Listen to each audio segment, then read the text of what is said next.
আজকে হলো রবিবার, তারিখ হচ্ছে 17ই ডিসেম্বর। রবিবার যেহেতু সারা সপ্তাহের পরে কেমন জানি মনটা উড়ুউড়ু করে, মনে একটু কোথায় ঘুরে আসি, বেরিয়ে আসি, খেয়ে আসি। হ্যাঁ, আমরা খেতেই চলেছি, তবে কোথাও কোনো রেস্টুরেন্ট বা এরকম কোনো জায়গায় নয়।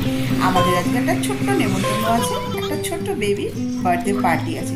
তাই আমি আর মেয়ে সেজে গুজে রেডি হয়ে বেরিয়ে পড়েছি সেই বাড়ির উদ্দেশ্যে।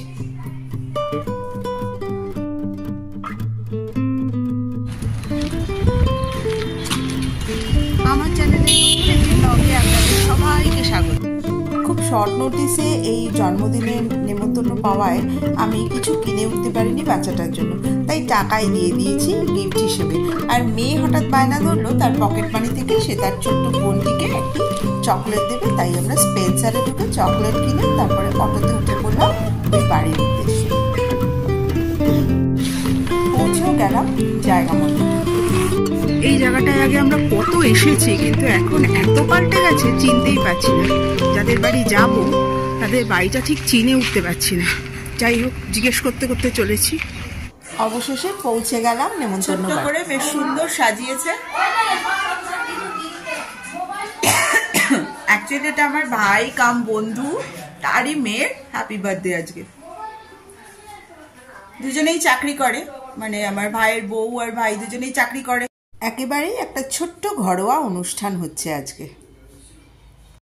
ছোট্ট পুচকি, বাবা কি সুন্দর।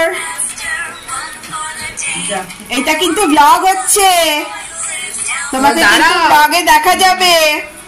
এই যে আমাদের ছোট্ট পুচকি বার্থডে গার্ল। দে মোবাইল, এটা তুই দে, এটা তুই দে। এই না ছনু মনু, এই নাও এই নাও এই নাও এই নাও, এটা তোমার, এটা তোমার, এটা তোমার, এটা তোমার। নাও, আচ্ছা আচ্ছা, ওটা নেবে। এই নাও, এটা এটাও নাও, এটা মাকে দিয়ে দাও। ধরো ধরো ধরো, মাকে দিয়ে দাও। বাচ্চাটি সারাদিন এই দিদার কাছে থাকে, তাই মাসি দিদা এই কয়েকজন ব্যক্তি ছাড়া আর তো কাউকে দেখে না। হঠাৎ করে লোকজন দেখে ভেবাচাকা খেয়ে কাঁদতে শুরু করে দিয়েছে। ও তো তোকে নিচটা তুলছি না, এই যে আমাদের বার্থডে গার্লের বাবা, এই যে মা। নিচটা তুলছি না তো, তুই খা না। কি খাচ্ছিস সেটা? ও বাচ্চাকে খাওয়াবে। খুব ছোট্ট করে একটা খাওয়া দাওয়ার অনুষ্ঠান বলে খুব কাছের লোকেরাই এখানে নিমন্ত্রিত ছিল। যাই হোক, এই যে খাওয়া দাওয়ার আয়োজন হয়েছে। মেনুতে ছিল ফ্রাইড রাইস, চিকেন কষা, স্যালাড, চাটনি, পাঁপড়, রসগোল্লা। খাওয়া দাওয়া শেষে আবার সবাই বাচ্চাটির মন ভোলাতে লেগে পড়লো, কিন্তু ওর আর মন আর ভালো হয় না। কিন্তু একটু পরে ওর এক মাসে দিদি আসার পরে ভীষণ আনন্দ পেয়ে এই দেখুন নাচানাচি শুরু করে দিয়েছে। আর কি হাসি, খেলাধুলাও শুরু হয়ে গেছে। বিকেলবেলা বলে উনি এখন জুতো পরে বেড়াতে যাবেন, তাই মা তাকে জুতো পরিয়ে দিচ্ছে, তাতেও খুব হাসি। আমাদেরও এবার ফেরার পালা বাড়িতে। ও বেশ আনন্দে সকলকে টাটা শুরু করে দিল। বাড়ি থেকে বেরিয়েই দেখি একটা স্ট্রিট ডগ শুয়ে আছে, শীতে কুঁকড়ে আছে। তো আমরা ডাকতেই আমাদের লেজ নেড়ে অভ্যর্থনা জানালো। আর আমার মেয়ে তো ডগ লাভার, সে সুন্দর করে ওকে আদর করে দিল। দেখুন কুকুরটি চুপ করে আদরটি খেয়ে নিল।